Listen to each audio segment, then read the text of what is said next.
नमस्कार दोस्तों, एक बार पुनः आपका मेरी क्लास में स्वागत है। देखिए, अपन ने इससे पहले 3 पाठ पढ़ लिए हैं। संज्ञाएं उसके वेद, सर्वनाम है उसके वेद, विशेषण है उसके वेद। आज अपना चौथा पाठ है क्रिया एवं उसके वेद। तो इस पाठ को शुरू करने से पहले मैं आपको कुछ बता देता हूं कि अब तक जो भी अपन ने टॉपिक पढ़े हैं वो भली भांति आप याद करें, उनको समझे, बार बार देखें, क्योंकि अब तक संज्ञा, सर्वनाम, विशेषण आप बार बार पढ़ते आते हो तो कुछ ना कुछ उनमें आपको आता है। अब जो पाठ शुरू हो रहे हैं, इस पाठ में आपको क्रिया की परिभाषा ही याद है, उसके अलावा नई चीजें कुछ पता नहीं है। परिभाषा याद है लेकिन उसमें पहचान वो उससे आप कोसों दूर हो। तो मन लगा के इसको पढ़ना मेरे साथ, आप जिंदगी में कभी इसको नहीं भूलोगे। ठीक है, तो शुरू करें।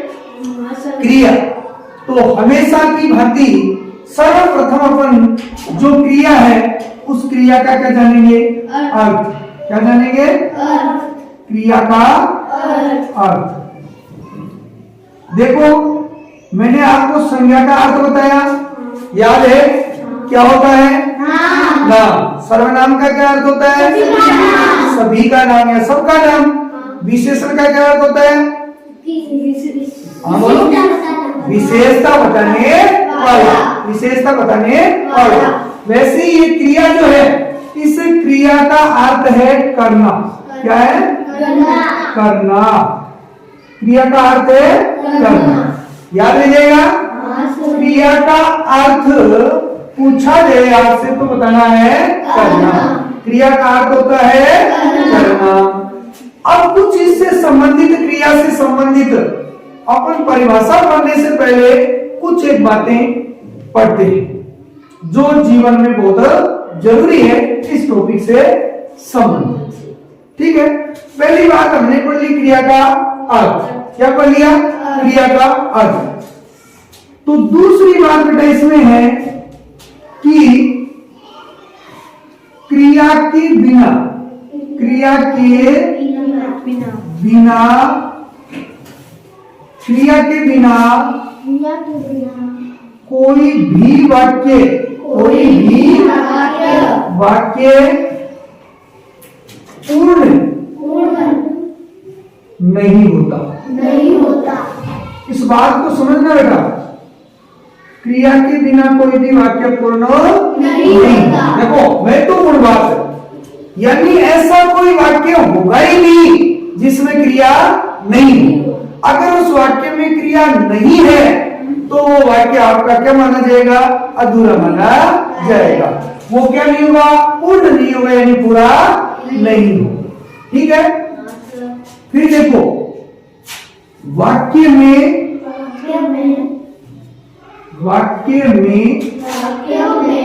कर्ता, कर्म तथा काल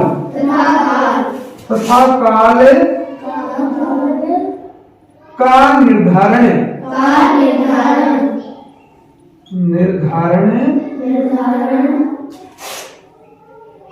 क्रियापद के माध्यम से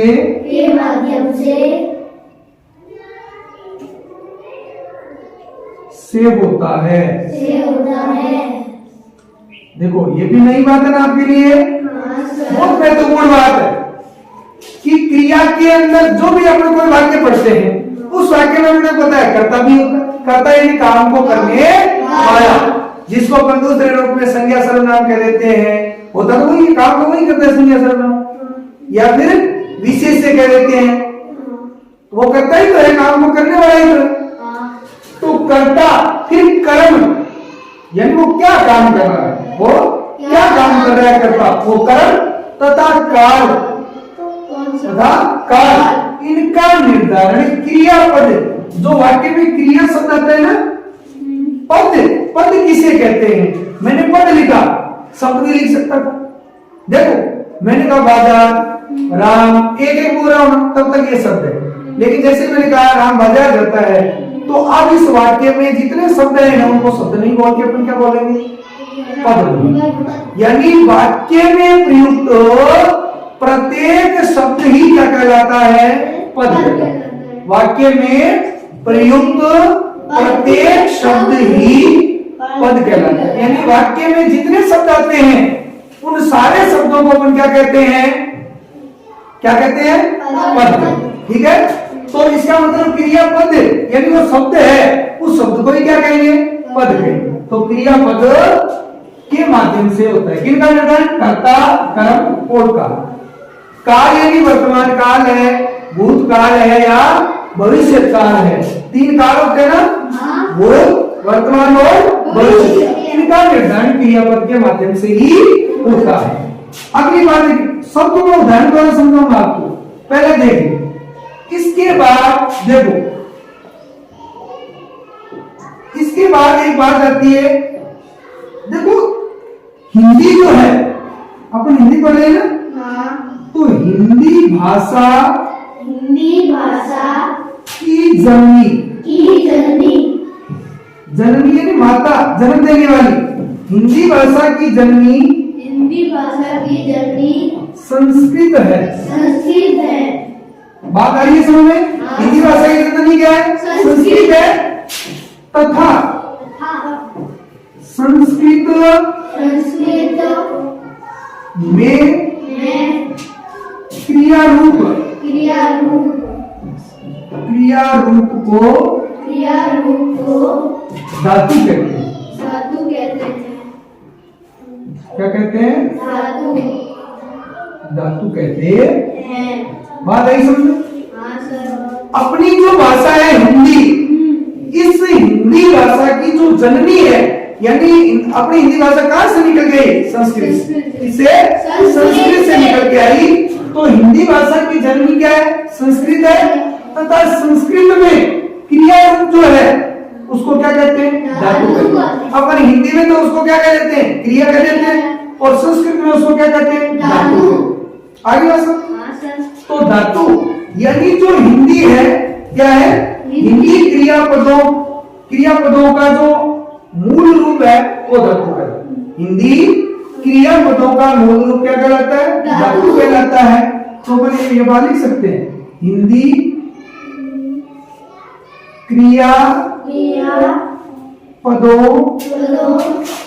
का मूल रूप धातु है। क्या है? तो बात सही है, क्योंकि अपनी हिंदी आई संस्कृत से है, और संस्कृत में क्या है? धातु है। तो धातु को अपन क्रिया करते हैं हिंदी में, तो क्रियापदों का मूल रूप में क्या हो गया? मूल तो धातु ही है ना, धातु से ही क्रिया बनी है। अब देखो, तो ये तो हुई अपनी क्या? धातु। यानी हिंदी क्रियापदों का मूल रूप क्या है? धातु। अब देखिए, धातु जो है, धातु में या कह सकते हैं धातु के मूल रूप में, इसमें मूल रूप में ना जोड़कर हम क्रियापद बनाते हैं। यानी ये जो धातु है ना, इस धातु के मूल रूप में अगर ना जोड़ दे, क्या जोड़ दे? ना जोड़ दे तो क्या बनता है? क्रियापद बन जाता है। जैसे देखो, संस्कृत में पठ का अर्थ होता है पढ़। इस पढ़ में मूल रूप में पढ़ में अपन ने ना जोड़ दिया तो क्या बना? पढ़ना। तो ये क्या बन गया? क्रिया। क्या बन गया? क्रियापद बन गया। ऐसे ही मैंने कहा धो, तो इसमें ना जोड़ा तो क्या बना? धोना। मैंने कहा दौड़, धा होता है ना संस्कृत में, इसका अर्थ दौड़। इसमें ना जोड़ा तो क्या बना? क्या बन गया? तो बताओ, ना जोड़ने से क्रियापदों का निर्माण हुआ कि नहीं। एक एक बात को फिर से समझना बेटा बहुत इंपॉर्टेंट है। सबसे पहली बात मैंने बताई कि क्रिया का अर्थ, इसका क्रिया का अर्थ होता है करना। क्या अर्थ होता है? करना। यानी जो क्रिया शब्द होगा उससे किसी काम का करना होगा, कि उसका बोध होगा अपने को कि कोई काम हो रहा है उस शब्द से, वो क्रिया है। ठीक है। फिर क्रिया के बिना कोई वाक्य क्या नहीं होता? पूरा नहीं होता। अगर उसमें क्रिया नहीं है तो वाक्य अधूरा है। तीसरी बात, वाक्य में कर्ता, कर्म तथा काल है, उसका निर्धारण भी क्रियापदों के माध्यम से होता है। यानी उसमें कर्ता क्या है इसका पता, अगर वाक्य में कर्ता का पता लगाना है तो अपने को क्रिया का पता होना जरूरी है। क्रिया से ही अपन कर्ता का पता लगा सकते हैं, क्रिया से ही अपन कर्म का पता लगा सकते हैं, और क्रिया से ही अपन काल का, यानी वो वर्तमान काल है, भूतकाल की बात हो रही है, भविष्य की, वो क्रिया के माध्यम से ही पता कर सकते हैं। ठीक है। फिर बात की मैंने, हिंदी भाषा जो है उसकी जननी कौन सी भाषा है? संस्कृत भाषा है। उसकी जननी है संस्कृत भाषा, और संस्कृत में जो क्रिया रूप है उसको धातु कहते हैं। क्या कहते हैं? धातु कहते हैं। संस्कृत में क्रिया रूप को क्या कहते हैं? धातु कहते हैं। और जो धातु जो है वो क्या है? देखो, हिंदी क्रियापदों का मूल रूप क्या है? धातु है। हिंदी क्रियापदों का क्या है? मूल रूप क्या है? धातु है। और धातु के मूल रूप में अगर ना जोड़ दे, क्या जोड़ दे? ना एक ये प्रत्यय बेटा, कोई भी शब्द जो होता है उस शब्द के अंत में कोई शब्दांश जोड़ दिया जाता है तो वो प्रत्यय कहलाता है, और किसी शब्द के प्रारंभ में अगर कोई शब्दांश जोड़ दिया जाता है तो उसको क्या कहते हैं? उपसर्ग कहते हैं। ये अपन उपसर्ग, प्रत्यय, विलोम शब्द, पर्यायवाची धीरे धीरे एक टॉपिक के रूप में सारी चीजें पढ़ेंगे। ठीक है। प्रत्यय उपसर्ग बाद में पढ़ेंगे अपन, बताइए आपको। तो ना जोड़ दे तो क्या बन जाता है? क्रियापद बन जाता है। जैसे मूल रूप होना चाहिए, जैसे संस्कृत में पठ होता है, पठ का हिंदी अर्थ क्या होता है? पढ़। तो पढ़ में अपन ने ना जोड़ा क्या बन गया? पढ़ना। ऐसे धो, धाव, धोना, तो धो में अपन ने ना जोड़ा क्या बन गया? धोना। दौड़, दौड़ में ना जोड़ा दौड़ना। ठीक है। सा होता है ना सोना, भागना, उठ, उठ में ना जोड़ा उठना, बनती है। तो अब वाक्य लिखना है एक बार, दो वाक्य लिख रहा हूं बेटा कि रमेश पुस्तक पढ़ता है। एक वाक्य तो ये, एक है वह मेरा भाई है। अब मैं आपसे एक प्रश्न पूछता हूं, इन दोनों वाक्यों में क्रिया कौन से वाक्य में है, कौन से वाक्य में नहीं? क्रिया कौन से वाक्य में है, कौन से वाक्य में नहीं? बताओ। रमेश पुस्तक पढ़ता है, इसमें क्रिया है। और वह मेरा भाई है, इसमें नहीं है। बताओ, है कि नहीं? है सर। है। बताओ भाई, योगेश है कि नहीं? नहीं किसने बोला है? नहीं है। अच्छा, नहीं वाले कितने हैं? है वाले कितने हैं? है वाले में हो? नहीं में हो? ठीक है। ये भवानी की बात बिल्कुल गलत है, ये ध्यान नहीं दे रहा बताइए बात पे। बाकी आप सबका उत्तर सही है कि दोनों वाक्यों में क्या है? क्रिया है। एक लाइन लिखवाई थी, क्रिया के बिना कोई वाक्य पूर्ण नहीं होता। इसका मतलब ऐसा कोई वाक्य है ही नहीं जिसमें क्रिया नहीं। आप केवल पढ़ना, लिखना, दौड़ना, भागना, उठना, सोना, हंसना, रोना, इन्हीं को क्रिया मानते हो, यानी जिसमें ना लगा हो पीछे, बाकी क्रिया नहीं मानते। जबकि ऐसा नहीं है, पढ़ना लिखना ही क्रिया नहीं होती, बाकी भी क्रिया होती है। देखो, इसमें तो पढ़ना मूल रूप आ गया, तो क्रिया है। बाकी सब ने दोनों में क्रिया बताई, क्योंकि इस बात का ध्यान कर लिया कि क्रिया के बिना कोई वाक्य पूर्ण नहीं होता।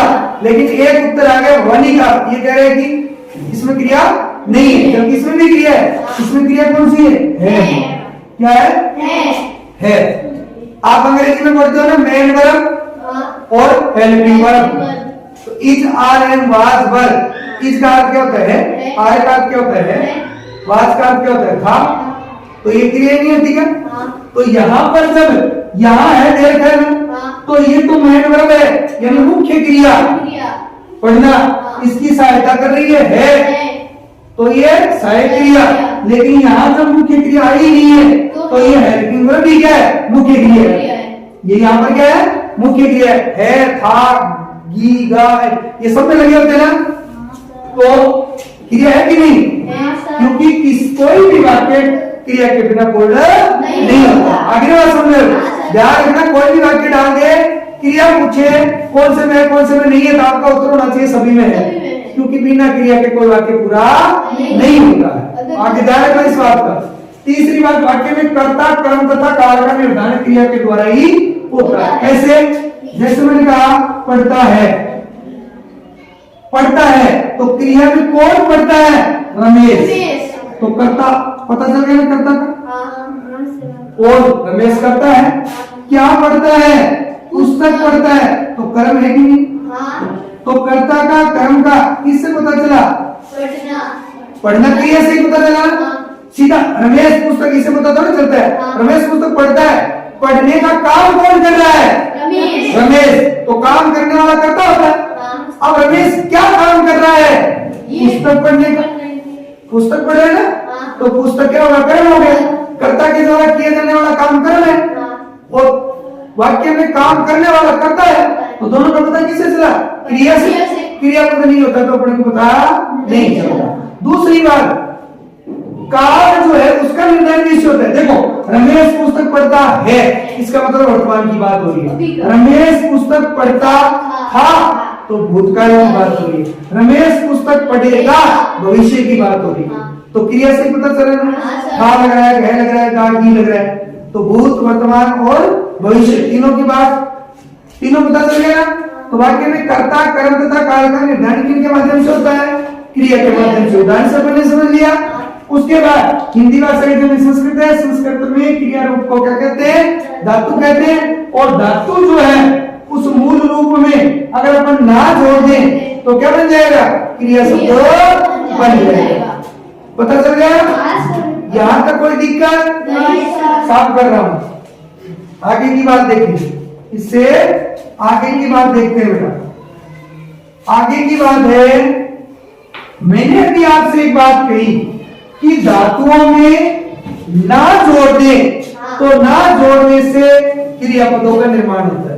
लेकिन क्या हर जगह निर्माण होता है? आपने पिछले टॉपिक में मैंने क्रिया की परिभाषा पूछी थी इसी से, शब्द की, तो आपने ये कहा था जिनके पीछे ना जुड़ा होता है वो क्रिया शब्द होते हैं। लेकिन हर जगह ये बात लागू नहीं होती। दो उदाहरण समझना। मैं कह रहा हूं रमेश एक आंख से काना है। क्या है? वह बहुत सयाना है। अब दोनों में तो ना लगाए ना, काना, सयाना, तो क्या ये क्रिया है? क्या आप ही बताओ, क्या क्रिया कहेंगे क्या इनको? नहीं कहेंगे। क्रिया कहा है? रमेश एक आंख से क्या है? काना है। तो ये तो वो विशेषणों की बात होगी ना, विशेषता बता रहे इसके काना है। आंख की विशेषता है, वो क्या काना है? ठीक है। वह बहुत सयाना है, गुण है उसका, बहुत शानो है। अब पता नहीं क्या सचिन बहुत शानो है, तो ये सयाना ना लगने से क्रिया थोड़ी होगी। अब बताओ, काना सबसे कोई काम हो रहा है क्या? नहीं। सयाना सबसे कोई काम हो रहा है क्या? नहीं। तो जब तक ना लगने वाले शब्दों में अगर काम होने का बोध नहीं होता, मतलब ज्ञान नहीं होता, तब तक वो क्रिया शब्द नहीं कहलाते। बात आ गई ना समझ में? कि मैं ये समझाना चाह रहा हूं कि ना लगा, ना जुड़ा हुआ हर शब्द क्रिया नहीं होता। क्रिया शब्द वही होता है जिसमें ना लगा हुआ हो, लेकिन वो किसी काम के होने का बोध हो, उससे किसी काम के होने का पता चलना चाहिए। ना काना में बोध हो रहा है, ना सयाना में बोध हो रहा है। ये तो उसके बारे में बताया जा रहा है, वो आंख से काना है, ये बताया जा रहा है वो होशाना है, ठीक है ना। लेकिन दोनों में ही क्रिया नहीं, क्रिया वाक्य में है लेकिन दोनों में क्या है? कौन सी है? तो क्लियर होगी बात। अब पढ़े परिभाषा। हाँ सर। मूल बातें पढ़ने के बाद अब अपन आते हैं किस पे? इसकी परिभाषा। किस पे आते हैं? परिभाषा। ये तो बेटा मैंने आपको खूब बताई है, तो याद ही होगी। हाँ सर। एक बार आप बोलो। जिस शब्द से किसी काम का करना या होना पाया जाए उसे क्रिया कहते हैं। यानी जिस शब्द से किसी काम का करना या होना पाया जाए उसे क्रिया कहते हैं। मैं थोड़ा सा विस्तार करूंगा इस परिभाषा, क्योंकि जब पढ़ा रहा हूं तो बेहतरीन तरीके से सीखा है। ठीक है, देखो, जिस शब्द या जोड़ रहा हूं, देखो या एक चीज और जोड़ रहा हूं, जिस शब्द या शब्द समूह है, शब्द समूह के द्वारा किसी कार्य, इसको आप काम नहीं कह सकते, ठीक है, काम लिख सकते हो। जिस शब्द या शब्द समूह के द्वारा किसी काम का करना या होना,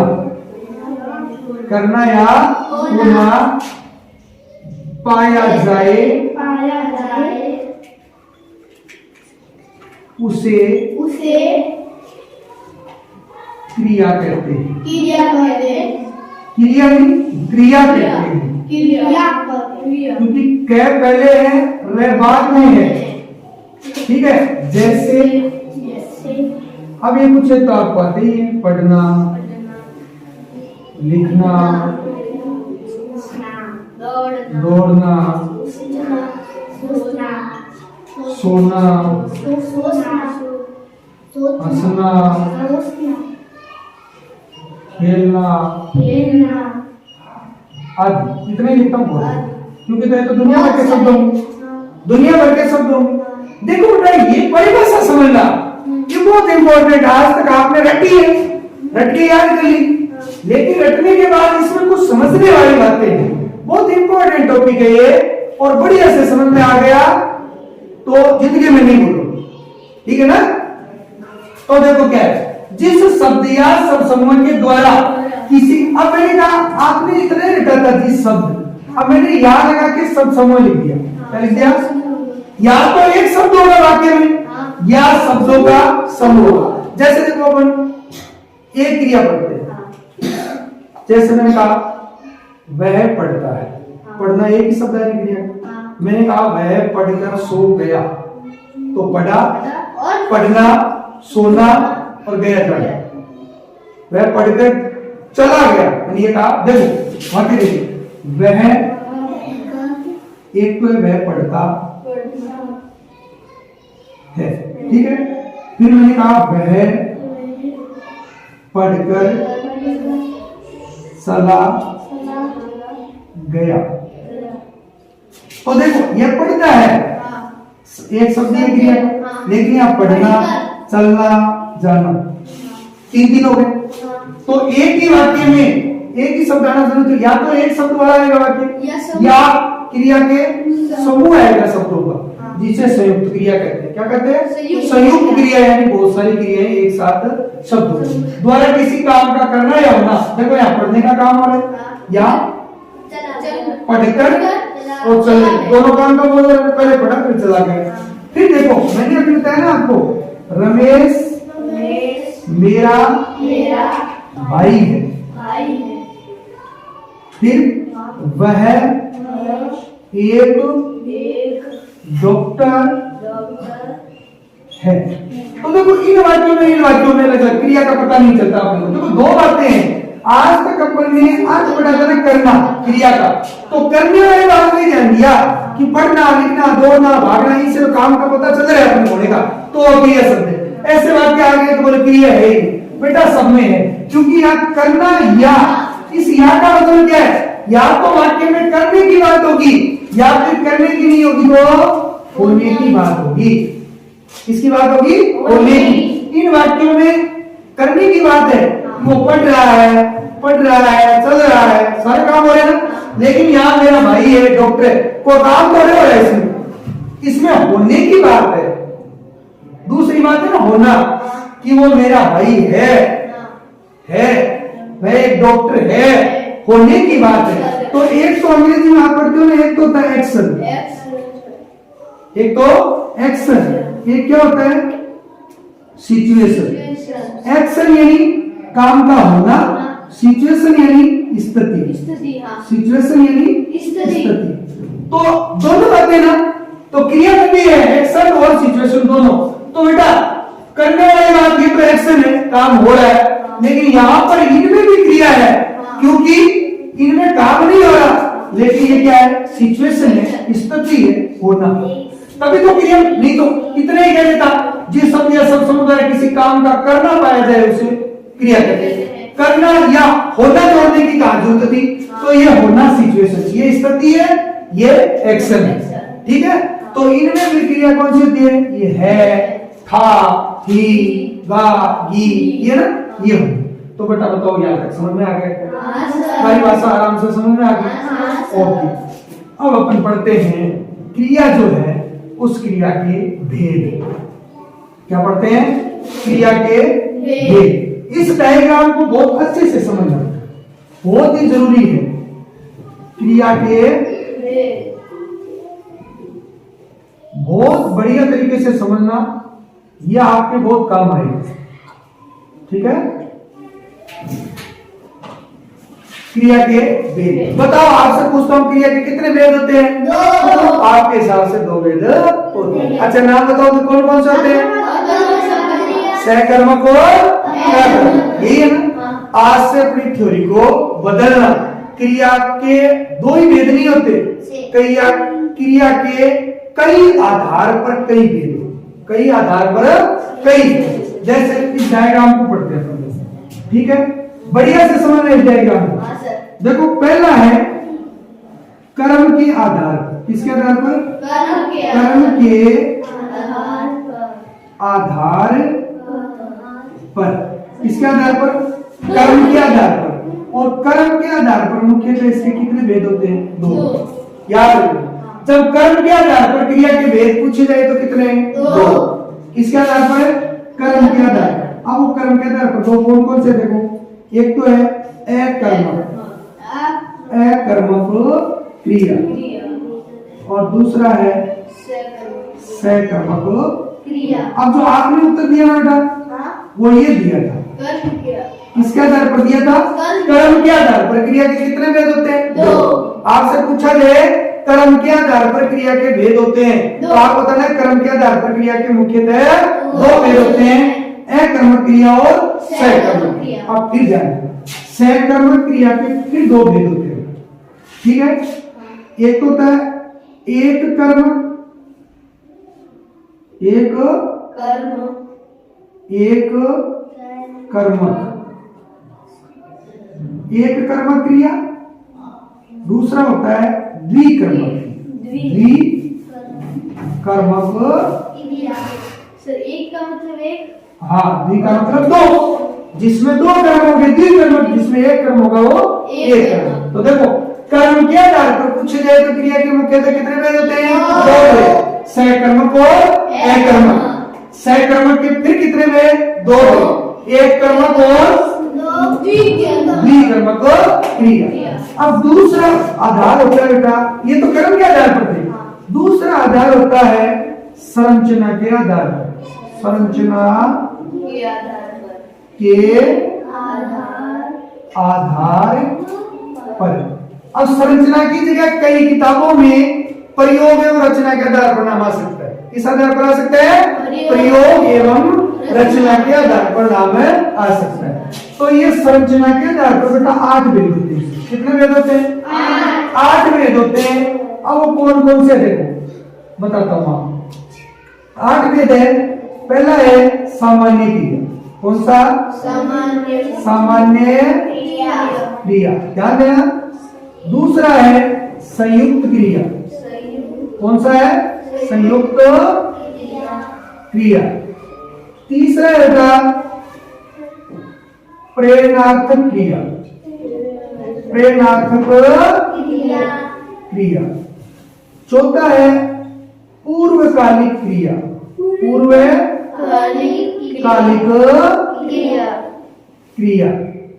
पांचवा है बेटा नाम धातु क्रिया। नाम धातु क्रिया। नाम धातु क्रिया। क्रिया। छठा है कृदंत क्रिया। कृदंत क्रिया। सातवां है सजातीय क्रिया। कौन सा है? सजातीय क्रिया। और आठवां अंतिम है सहायक क्रिया। सहायक क्रिया। कितने में बेटा? 8 में। किसके आधार पर है? किसके आधार पर है? संरचना या कोई इसका नाम आ सकता है प्रयोग एवं रचना के आधार पर। कितने में? 8 में। सामान्य क्रिया, संयुक्त क्रिया, प्रेरणात्मक क्रिया, पूरकलिक क्रिया, नाम धातु क्रिया, चिदंत क्रिया, सजातीय क्रिया और सहायक क्रिया। ये किसके आधार पर है? संरचना के आधार पर। बेटा ध्यान देना, आपकी जो मैंने किताब बताई थी ना 9 से 12, जो अब वर्तमान में चल रही है रचना प्रबोध, उस रचना प्रबोध में जिसके 5 ही भेद दिए गए। 5 कौन कौन से? संयुक्त क्रिया, प्रेरणात्मक क्रिया, पूर्वकालिक क्रिया, नाम धातु क्रिया और कृदंत क्रिया। लेकिन इससे पूर्व जो चलती थी नवीन हिंदी व्याकरण 9 से 12, उसमें 8 भेद दिए गए। अपने को 8 ही याद रखना। कितने? 8 ही याद रखने। फिर अगला भेद है काल के आधार पर। काल के आधार पर। काल यानी समय। काल यानी समय। तो इसके आधार पर 3 भेद है बेटा। 3, एक तो है भूतकालिक। भूतकालिक क्रिया। दूसरा है वर्तमान कालिक क्रिया। और तीसरा और अंतिम है भविष्य कालिक क्रिया। भविष्य कालिक क्रिया। तो पता चल गया इसके 8 और इसके 3। ध्यान देना, इस डायग्राम को अच्छे से समझना। जब आपसे प्रश्न यह पूछा जाता है कि क्रिया के कितने भेद होते हैं, क्रिया के कितने भेद होते हैं, तो कितने भेद होते हैं? कई आधार पर कई भेद। क्रिया के कई आधार पर कई भेद होते हैं। जब पूछा जाए क्रम के आधार पर तो मुख्यतः 2 भेद, संरचना के आधार पर मुख्यतः 8 भेद, काल के आधार पर मुख्यतः 3 भेद। ऐसे ही बेटा एक अन्य आधार भी होता है। वो आधार होता है जो कार्य है उसकी समाप्ति और प्रारंभ के आधार पर। तो समाप्ति क्रिया और असमाप्ति क्रिया। और कई किताबों में अन्य भेद भी दे रखे हैं, जैसे अनुकरणात्मक क्रिया, ठीक है, नकारात्मक क्रिया, ऐसे। उनको आपको नहीं पढ़ना है। इंपॉर्टेंट और महत्वपूर्ण जो अपनी किताब आपको बताती है वो इतना ही डायग्राम है। इन तीनों को अपने को पढ़ना है, ठीक है। अब आज मैं आपको केवल एक आधार करवाता हूं। पहला कर्म के आधार, ये अपन पढ़ेंगे नेक्स्ट क्लास में। कर्म के आधार पर जो अपना भेद है उसको अपन पढ़ते हैं, ठीक है। किसके आधार पर? कर्म के आधार पर। अब पहली बात, इसको आप जीवन में धारण कर लेना बेटा। ये आज हम जो पढ़ा रहा हूं ना, ये और आपके लिए तो ये रामबाण है। आज वहां से प्रश्न नहीं आते आपके, सहकर्मक और अकर्मक का ही प्रश्न आता है। वहां से प्रश्न भी आता है, प्लस ऐसे वाले आपके प्रश्न आते हैं बोर्ड क्लास में, वो भी इन्हीं से आते हैं। तो ध्यान देना, अपन पढ़ रहे हैं कर्म के आधार पर। किसके आधार पर? कर्म के आधार पर। मैंने बताया था कर्म के आधार पर इसके मुख्यतः 2 भेद होते हैं। पहला भेद है बेटा अकर्मक क्रिया। कौन सा है? अकर्मक क्रिया। ध्यान देना, बहुत अच्छे से समझना, इसको बहुत इंपॉर्टेंट है। ये परिभाषा आपको याद होनी चाहिए।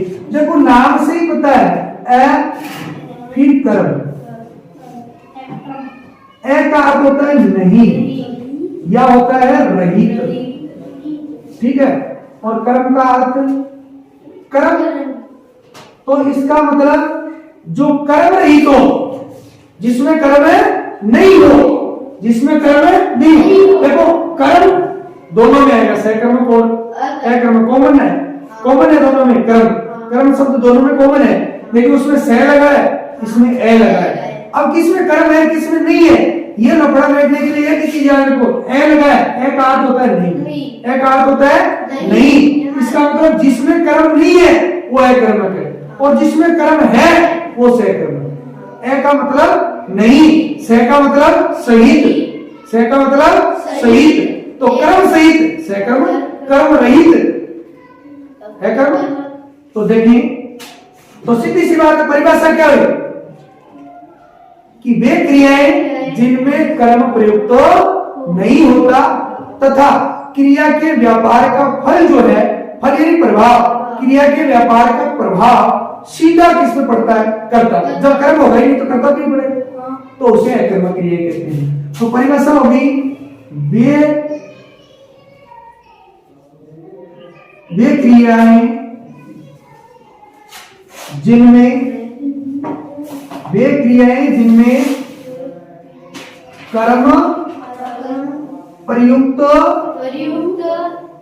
नहीं होता, कर्म प्रयुक्त नहीं होता तथा उनके व्यापार का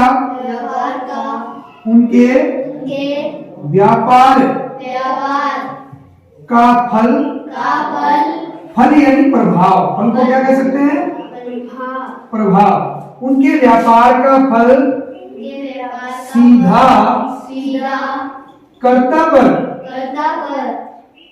पड़ता है,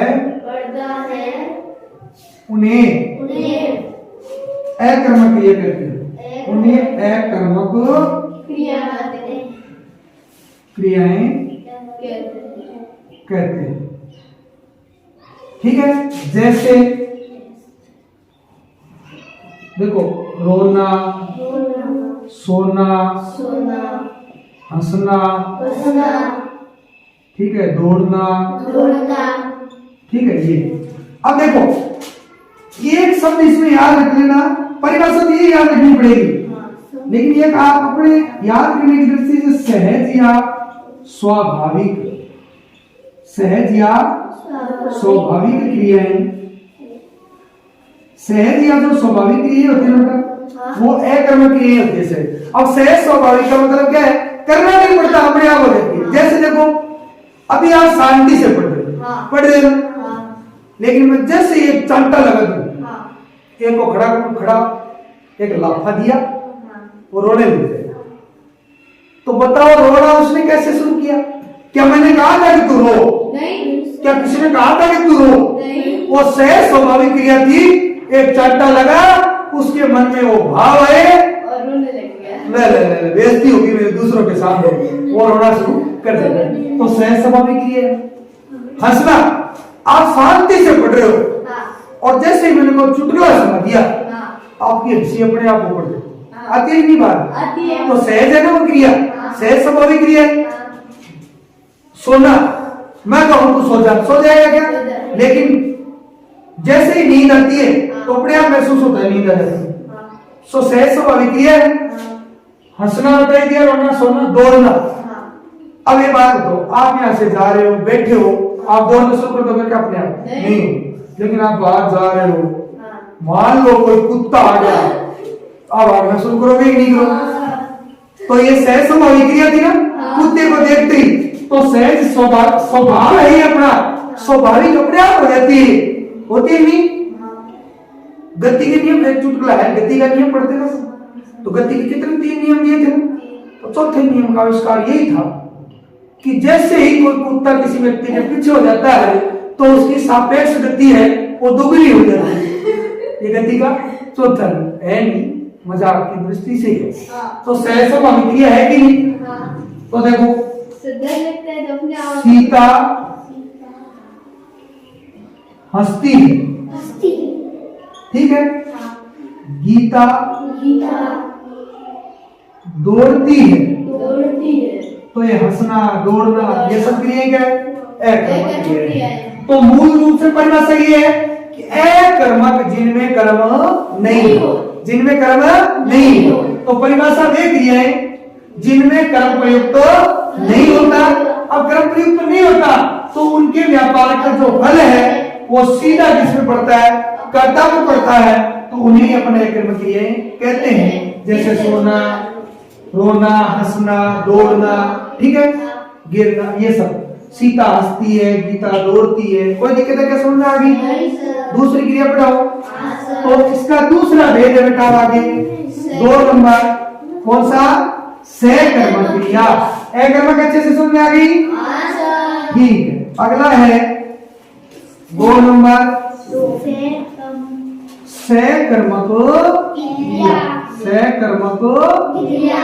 क्रिया। ध्यान रखना बेटा, सहकर्मक और एकर्मक ही बोल रहे हैं। अपने बहुत सारे बच्चे ऐसे होते हैं, मैंने कई जगह कोचिंगों में, स्कूलों में कई बच्चों को देख लिया है। ये क्रिया के 2 भेद बताओ, क्या कहते हैं? अकर्मक, सकर्मक।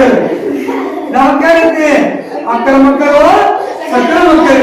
जो सकर्मक अकर्मक नहीं होते, क्या होते हैं? सहकर्मक और एकर्मक। सहकर्मक और एकर्मक। तो दूसरा भेद है अपना सहकर्मक क्रिया। देखो नाम सह फिर कर्म, तो इसका मतलब सह का मतलब क्या होता है? सहित। सहित कर्म का कर्म, तो इसका मतलब क्या हुआ? कर्म सहित। सीधी सी बात है, जिस क्रिया के साथ वाक्य में कर्म प्रयुक्त होता है वो सहकर्मक। जिसमें क्रिया के साथ कर्म प्रयुक्त होता है वो क्या होती है? सहकर्मक होती है। अब कर्म मौजूद है तो क्रिया के व्यापार का फल कर्ता पर क्यों पड़ेगा? नहीं, कर्म मौजूद है तो कर्म नहीं पड़ेगा। तो परिभाषा आराम से याद होगी कि वे क्रिया, ठीक है, वे क्रियाएं या वे क्रिया जिसके साथ वाक्य में कर्म प्रयुक्त होता है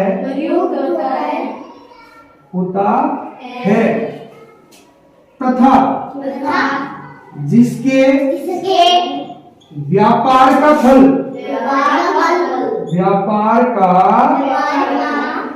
यानी प्रभाव, व्यापार का फल कर्ता पर न पड़कर कर्ता पर न पड़कर कर्म पर पड़े, कर्म पर पड़े उसे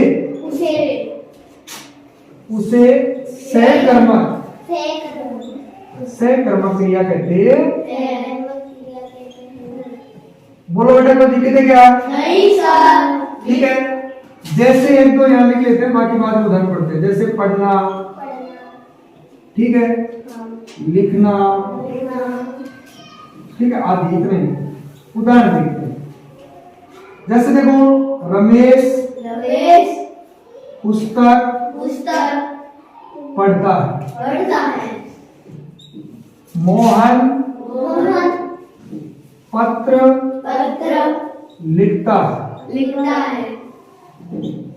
तो अब सहज स्वाभाविक में आपको पता चल रहा है ना कि पढ़ना अपने आप फर्क पड़ा जा रहा है। पढ़ना पड़ता है, काम करना पड़ता है। लिखना लिखता है, लिखना पड़ता है, अपने आप नहीं लिखा जाता। तो यहाँ तो काम करना पड़ रहा है, करने पे सहज स्वाभाविक क्रिया है। दौड़ना, हंसना, रोना अपने आप हो जाती है, सहज स्वाभाविक क्रिया है। ठीक है, तो यहाँ पर देखो, पढ़ना क्या पढ़ता है? पुस्तक, ठीक है, तो कर्म है ना। और काम कर कौन रहा है? रमेश, तो कर्ता। यहां देखो, कर्ता पत्र क्या है? कर्म, और ये क्रिया है ही दोनों। एक और ध्यान रखना, अधिकांशतः जो क्रिया शब्द होते हैं वो वाक्य के अंत में आते हैं। जब वाक्य समाप्त होता है वहां क्रिया शब्द लगा हुआ मिलेगा।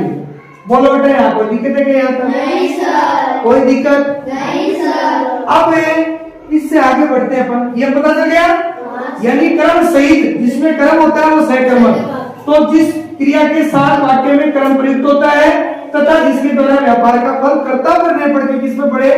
कर्म पर पड़ता है, तो उसे सहकर्मक क्रिया कहते हैं। कोई दिक्कत है यहाँ तक? नहीं सर। ओके, आगे बढ़ते हैं इससे। अब बेटा, जो क्रिया है सहकर्मक, कौन सी?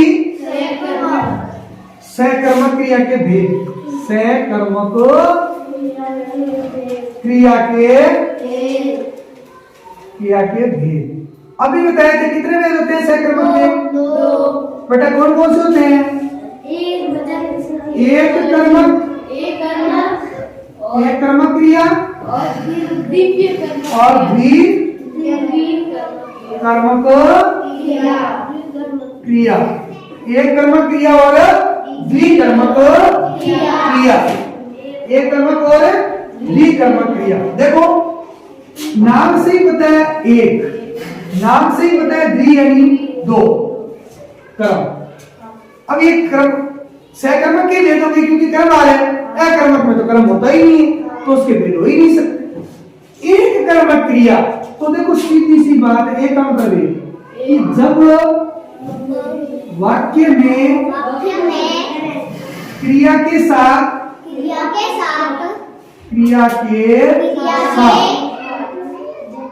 एक ही कर्म प्रयुक्त हो तो उसे एक कर्मक क्रिया कहते हैं। ठीक है, देखो यहां इसका उल्टा हो जाएगा। जब वाक्य में क्रिया के साथ जब वाक्य में क्रिया के साथ दो कर्म प्रयुक्त हो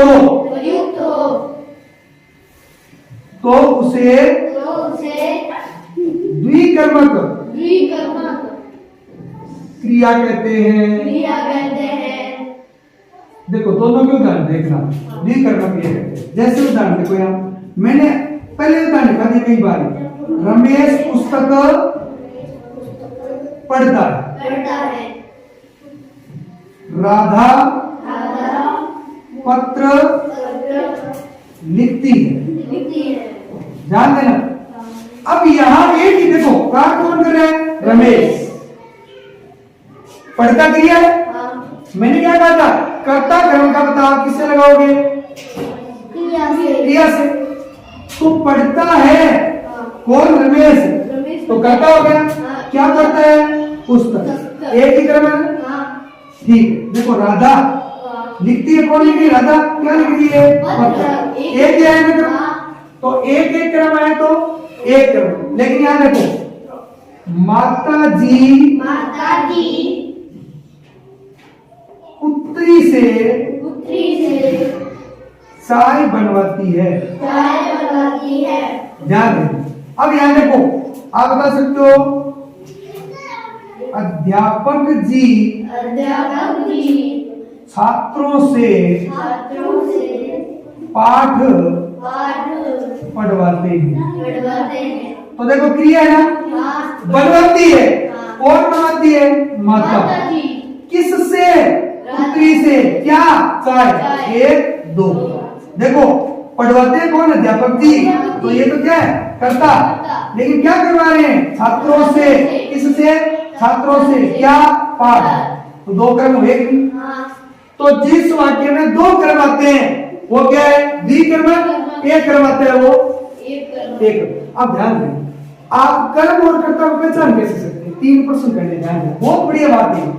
देखो वाक्य में क्रिया है ना, क्रिया देखनी है सबसे पहले। मैंने कहा क्रिया हमेशा किसमें आती है? अंत में आती है वाक्य की। इस क्रिया के साथ आपको प्रश्न करने। क्या करने? हर वाक्य को पहचान दो। ये बहुत इंपॉर्टेंट बात है, यहां से ध्यान रखना। आपको मैं उदाहरण देता हूं, वो उदाहरण देके पूछ लेता हूं जिसमें सहकर्मक है या अकर्मक। तो ये बात समझ लेना। देखो आप क्रिया के साथ कौन का प्रश्न, किसका? कौन का, या कौन का लागू नहीं हो तो किसका करें? किसने का। ये 2 प्रश्न करें। जो उत्तर प्राप्त होगा वो उत्तर आपका कर्ता होगा। क्या होगा? बात आ गई। और क्रिया के साथ आप किससे, क्या और किसको, ये 3 ही प्रश्न। चौथा नहीं करना है। या तो किससे मिलेगा वाक्य में, या क्या मिलेगा, या किसको मिलेगा। इनका उत्तर जो आएगा वो आपका कर्म होगा। क्या होगा? कर्म।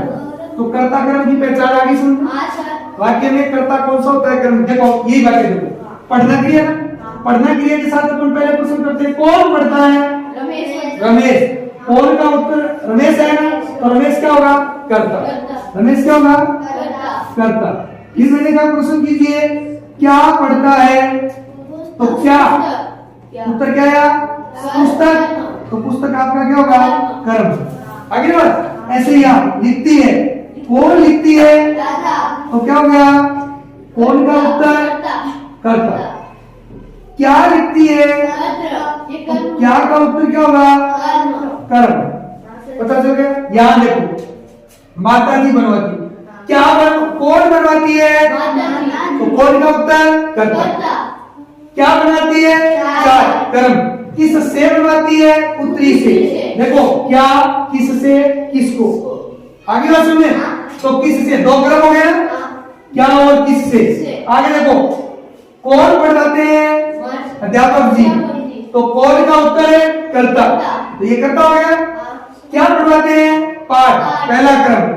किससे पढ़वाते हैं? छात्रों से। तो किससे का उत्तर है? ठीक है। तो क्या और कौन और किसने का उत्तर तो क्या होगा? करता। कौन और किसने का तो करता। किससे, क्या, किसको, अगर इनके उत्तर आते तो क्या होगा? कर्म। कोई दिक्कत है यहाँ तक?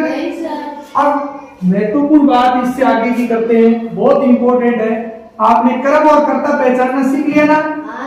है? Very good. तो अब एक महत्वपूर्ण बात है, सहकर्मक और एकर्मक की पहचान। सहकर्मक और एकर्मक, एकर्मक की पहचान। सहकर्मक और एकर्मक क्रिया की पहचान ध्यान देना बेटा, तीन बातें ध्यान रखनी। पहली बात, वाक्य में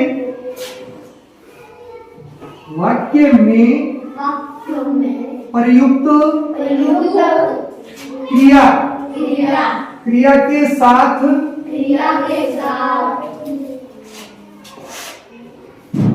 क्या का प्रश्न और कौन का प्रश्न करने पर प्राप्त उत्तर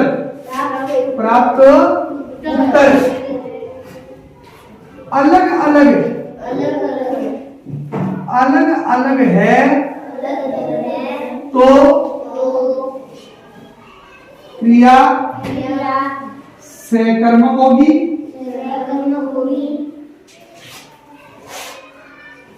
तथा उत्तर दोनों के एक ही होने पर अकर्मक क्रिया होगी। अकर्मक क्रिया होगी। बहुत इंपॉर्टेंट नियम है, देखो पहचान, बहुत ही सरल है। कौन सा है? ध्यान देना। देखो दो वाक्य लिखता हूं, क्या और कौन का प्रश्न करना है। किसका? क्या और कौन का प्रश्न करना है। अगर क्या और कौन का प्रश्न, ध्यान देना, देखो क्या को ये प्रश्न करने की क्रिया की दोनों का उत्तर अगर अलग अलग है, क्या है? अलग अलग है तो आपकी क्रिया है वो सहकर्मक। क्या है? सहकर्मक। और दोनों के क्या और कौन, दोनों के उत्तर अगर एक ही है, समान है, तो आपकी क्रिया वो है अकर्मक। कौन सी है? अकर्मक। ध्यान देना बेटा, बहुत इंपॉर्टेंट बात है दोनों की। तो अकर्मक। देखो वाक्य देखो, मैंने लिखवाया है हरिण दौड़ता है, ठीक है। पक्षी आकाश में उड़ते हैं। पक्षी आकाश में उड़ते हैं। मोहन पत्र लिखता है। तीन वाक्य दिए, तीनों से उत्तर समझना बहुत सरल है। आप इस एक नियम को तो भली भांति समझ रहे हैं। देखो कैसे क्रिया पहचाननी है। सबसे पहले वाक्य में दौड़ना क्रिया ना, इस दौड़ना क्रिया के साथ पहला प्रश्न कीजिए, कौन दौड़ता है? उत्तर क्या आया? हरिण। दूसरा प्रश्न कीजिए, क्या दौड़ता है? उत्तर क्या आया? हरिण। देखो दौड़ता है, हरिण दौड़ता है। प्रश्न किया क्रिया के साथ, क्रिया के साथ क्या दौड़ता है? हरिण दौड़ता है। कौन दौड़ता है? हरिण दौड़ता है। बताओ कौन और क्या का उत्तर एक है, अलग अलग है? एक ही है। तो किसका उदाहरण होगा? एकर्मक का। कौन सा? एकर्मक। इसमें कीजिए उड़ने वाली बात, उड़ता, उड़ते हैं किए ना। प्रश्न कीजिए, कौन उड़ते हैं? उत्तर क्या है? पक्षी। फिर प्रश्न कीजिए, क्या उड़ते हैं? पक्षी। दोनों का उत्तर पक्षी पक्षी एक जैसे ना। तो कौन सा? एकर्मक। वाक्य में कौन सी क्रिया है? एकर्मक क्रिया। पहचान आराम से आ रही है ना? आपसे यही पूछा जाता है उदाहरण देके, फिर प्रश्न पूछूंगा लास्ट में। देखो मोहन पत्र लिखता है, लिखना क्रिया है ना। प्रश्न कीजिए, कौन लिखता है? कौन का उत्तर क्या है? मोहन। क्या लिखता है? पत्र। देखो कौन का उत्तर मोहन है, क्या का? पत्र। अलग अलग है ना? अलग अलग है तो सहकर्मक, अलग अलग है तो सहकर्मक। देखो क्या कौन का उत्तर अलग अलग है तो सहकर्मक क्रिया, क्या और कौन का उत्तर समान है? एकर्मक। कोई दिक्कत है क्या यहाँ पर? दूसरा नियम बताओ उसका, दूसरा बता रहा हूं। यहाँ पहला नियम आ गया समझ में? आपको क्रिया के साथ क्या और कौन का प्रश्न करना है, क्या और कौन का प्रश्न करना है। अगर दोनों का उत्तर अलग अलग आता है तो सहकर्मक क्रिया माननी है, दोनों का उत्तर एक ही आता है तो आपको एकर्मक। देखो अलग अलग आता है तो सहकर्मक, एक ही आता है तो एकर्मक, एक ही आता है तो एकर्मक। कोई दिक्कत है क्या? ठीक, आराम से समझ में आ गया पहला नियम? दूसरा नियम देखो बेटा, तीन नियम याद रखने अपने को, बहुत सरल है।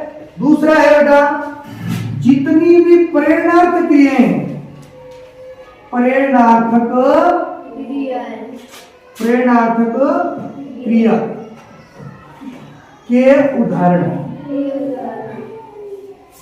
प्रेरणार्थक क्रिया के उदाहरण सहकर्मक होंगे। प्रेरणार्थक क्रिया देखो अपने संरचना के आधार पर 8 भेद दिए ना, उन 8 भेदों में एक भेद प्रेरणार्थक क्रिया। मैं आपको वैसे तो हम पढ़ेंगे आगे, लेकिन यहां बात आ गई तो मैं इसको स्पष्ट करता हूं। प्रेरणार्थक क्रिया वह क्रिया होती है जिसमें कर्ता, काम को करने वाला, स्वयं काम नहीं करके किसी और से काम करवाता है या उसको प्रेरित करता है, खुद काम नहीं करता, काम करने वाला कोई और होता है। जैसे माता जी ने पुत्री से चाय बनवाई। प्रेरणार्थक क्रिया ना, माता जी। देखो कौन क्या बनवाई, कौन बनवाई? कौन नहीं जच रहा है इसमें, किसने बनवाई? कौन किसने का उत्तर करो तो माता जी करता होगी ना, लेकिन करता होगी तो काम तो इसको करना चाहिए, लेकिन खुद नहीं करके क्या करिए, चाहे किसी करे अपनी पुत्री से काम करवा रही है ना। तो पुत्री से क्या चाहे दो कर्म है ना, तो द्विकर्म का उदाहरण है, लेकिन है कौन सा? सहकर्मक। दो कर्म हो गए। तो प्रेरणार्थक क्रियाओं के जितने उदाहरण होंगे वो किसमें आएंगे? जैसे अध्यापक जी ने छात्रों से पाठ पढ़वाया, खुद नहीं पढ़ के छात्रों से पढ़वाया, तो प्रेरणार्थक क्रियाओं के उदाहरण उसमें आएंगे। ठीक है। तीसरी बात है बेटा कि कर्ता के साथ, वाक्य में कर्ता के साथ ने कारक चिन्ह या कह सकते हैं परसर्ग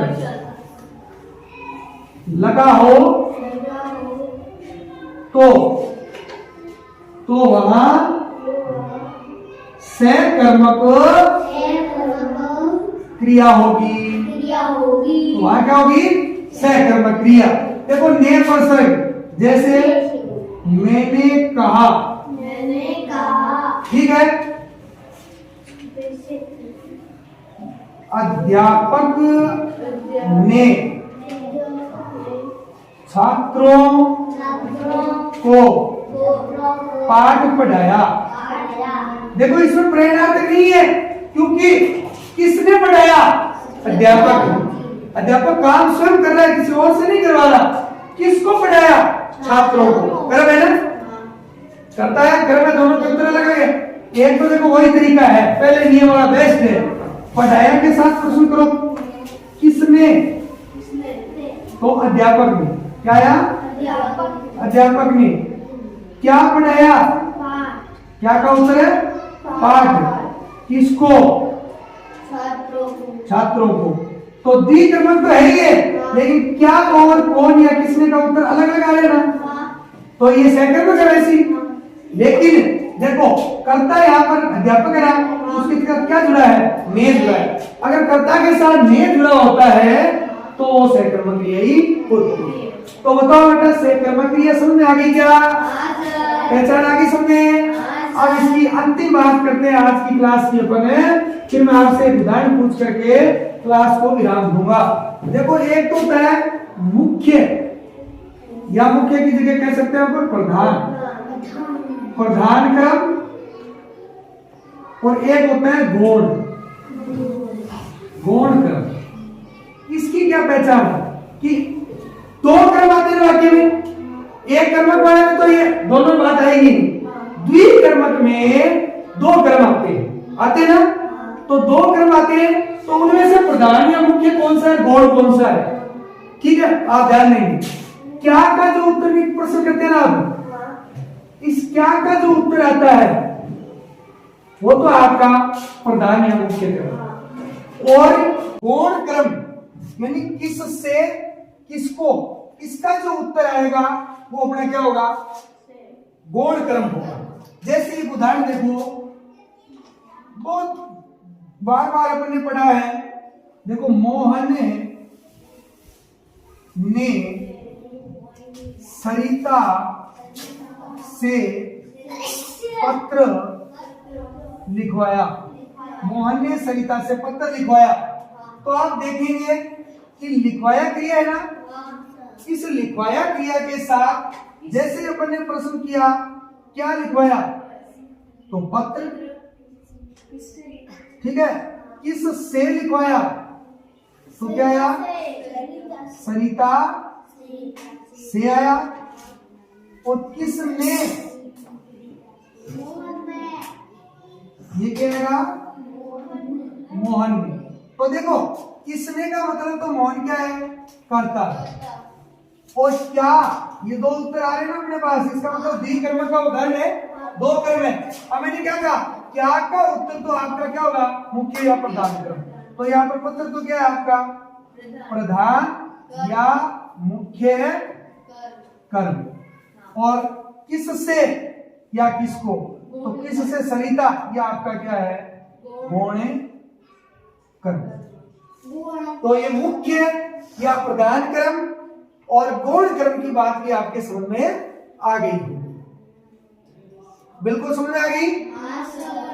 तो आज अपन ने पढ़ा क्रिया का अर्थ, क्रिया से संबंधित कुछ महत्वपूर्ण बातें और परिभाषा, क्रिया के कई आधार पर भेद, उनमें से क्रम के आधार पर अपने सहकर्मक और अकर्मक क्रिया के बारे में जाना, उनकी परिभाषाएं, सहकर्मक के भेद और सहकर्मक अकर्मक को पहचानने के नियम, और मुख्य और गौण कर्म कौन कौन से होते हैं उनके बारे में। तो आशा करता हूं आज की क्लास आपको भली भांति समझ में आई होगी।